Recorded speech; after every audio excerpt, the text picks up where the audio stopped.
नमस्कार, मी राधा स्वागत करते तुमचं राधाज मॅजिक किचन या आपल्या यूट्यूब चॅनेलवर। तर आज आपण पाहणार आहोत उपवासाची इडली कशी बनवायची। कोणतीही पूर्वतयारी न करता अगदी जाळीदार मऊ लुसलुशीत ही उपवासाची इडली कशी बनवायची आणि त्यासोबत झटपट तयार होणारी ही चटणी तर कशी बनवायची यासाठी रेसिपी अगदी शेवटपर्यंत नक्की पहा। चला तर मग आजच्या रेसिपीला आपण सुरुवात करूया। आज आपण दही किंवा बेकिंग सोडा न वापरता ही जाळीदार इडली तयार करणार आहोत। तर सर्वात अगोदर इथे आपल्याला चटणी तयार करून घ्यायची आहे। यासाठी एका मिक्सरच्या भांड्यामध्ये अर्धा कप भाजलेले शेंगदाणे घ्यायचे आहेत। यामध्ये 3 ते 4 बारीक चिरून घेतलेली हिरवी मिरची घ्यायची आहे आणि यामध्ये आपल्याला थोडंसं आंबट नसणारं ताक घालायचं आहे। तुमच्याकडे जर ताक नसेल तर इथे तुम्ही 2 ते 3 चमचे दही वापरू शकता आणि चवीनुसार मीठ यामध्ये घालायचं आहे। थोडासा लिंबू यामध्ये आपल्याला पिळून घ्यायचा आहे आणि एक अर्धा चमचा साखर सुद्धा आपल्याला यामध्ये घालायची आहे। आता आपण हे मिक्सरला बारीक करून घेणार आहोत। बारीक करताना गरजेनुसारच अगदी थोडासा पाण्याचा वापर आपल्याला करायचा आहे। आता इथे मी थोडंसं पाणी घालून हे छान असं बारीक करून घेतलेलं आहे। तर पाहू शकता या पद्धतीची ही चटणी इथे तयार झालेली आहे। तुम्हाला जर ही चटणी आणखीन थोडीशी पातळ हवी असेल तर यामध्ये आणखीन तुम्ही पाणी यामध्ये ॲड करू शकता। आता ही तयार केलेली चटणी इथे आपण एका बाउलमध्ये काढून घेतलेली आहे। अगदी झटपट झणझणीत इथे आपली ही उपवासाची चटणी तयार झालेली आहे। तयार केलेली ही चटणी आता आपण एका साईडला ठेवून देऊयात। आता यानंतर इथे आपल्याला इडली तयार करण्यासाठी घ्यायची आहे। यासाठी इथे मी एका बाउलमध्ये 1 कप भगर घेतलेली आहे, म्हणजेच वरई घेतलेली आहे। आता इथे आपण 1 कप भगरसाठी 1/4 कप साबुदाणा घ्यायचा आहे। आता इथे आपल्याला हे स्वच्छ पाण्याने 1-2 वेळा चांगले धुवून घ्यायचं आहे। तोपर्यंत जर तुम्ही आपल्या चॅनेलवरती नवीन आला असाल तर नक्कीच आपल्या चॅनेलला सबस्क्राईब करा आणि सबस्क्राईबच्या पुढचे बेल आयकॉनचे बटन दाबा, जेणेकरून इथून पुढच्या येणाऱ्या छान छान रेसिपीज सर्वात अगोदर तुम्हाला पाहायला भेटतील।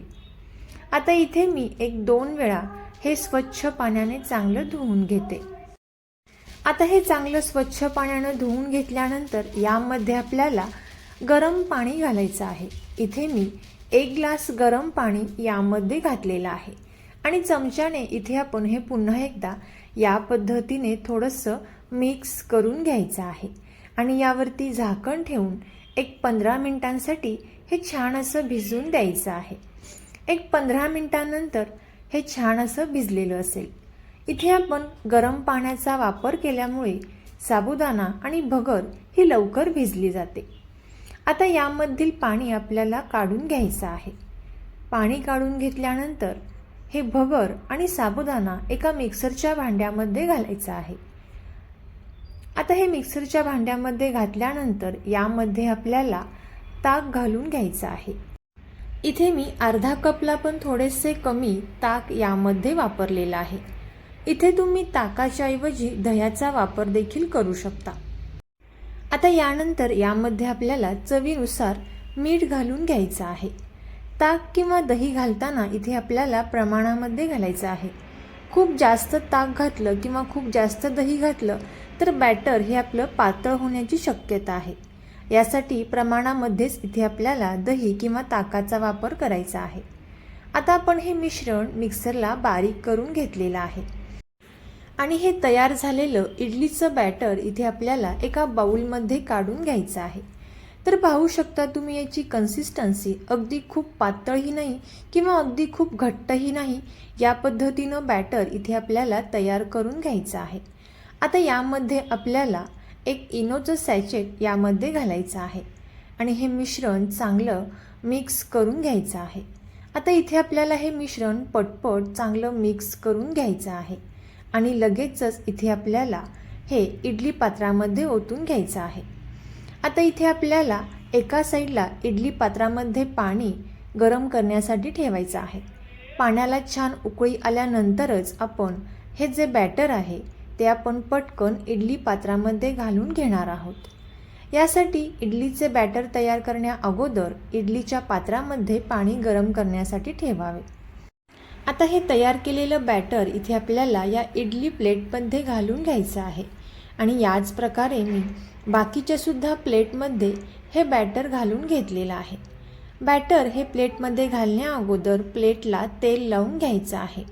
आता सर्वात शेवटची प्लेट यावरती ठेवून दिल्यानंतर यावरती आपल्याला झाकण ठेवून एक 10 मिनिटांसाठी छान अशी वाफ येऊन द्यायची आहे. एक 10 मिनिटांनंतर पाहू शकता मस्त अशा टम्म फुगलेल्या इडल्या इथे तयार झालेल्या आहेत. सुरीच्या साहाय्याने इथे आपण हे चेक करून घेणार आहोत. आता या ज्या इडल्या आहेत त्या आपल्याला थोड्याशा थंड करून घ्यायच्या आहेत. थंड झाल्यानंतरच इथे आपण ही इडली काढून घेणार आहोत. तर एका सुरीच्या साहाय्याने इथे आपण या इडल्या काढून घेऊयात. तर पाहू शकता मस्त अशा जाळीदार मऊ लुसलुशीत टम्म फुगलेल्या इडल्या इथे तयार झालेल्या आहेत आणि याच प्रकारे मी सर्व प्लेटमधून या इडल्या काढून घेतलेल्या आहेत. तर तुम्ही सुद्धा उपवासाला ही झटपट इडली आणि झटपट चटणी नक्की ट्राय करून पहा. तुम्हाला ही रेसिपी कशी वाटली ती कमेंट करून नक्की सांगा. तुम्हाला जर ही उपवासाची इडली आणि चटणी आवडली असेल तर नक्कीच आपले मित्रमैत्रिणी आणि नातेवाईकांसोबत शेअर करा. चॅनलवरती नवीन आला असाल तर नक्कीच चॅनेलला सबस्क्राईब करा आणि बेल आयकॉनचे बटन दाबा. थँक्यू.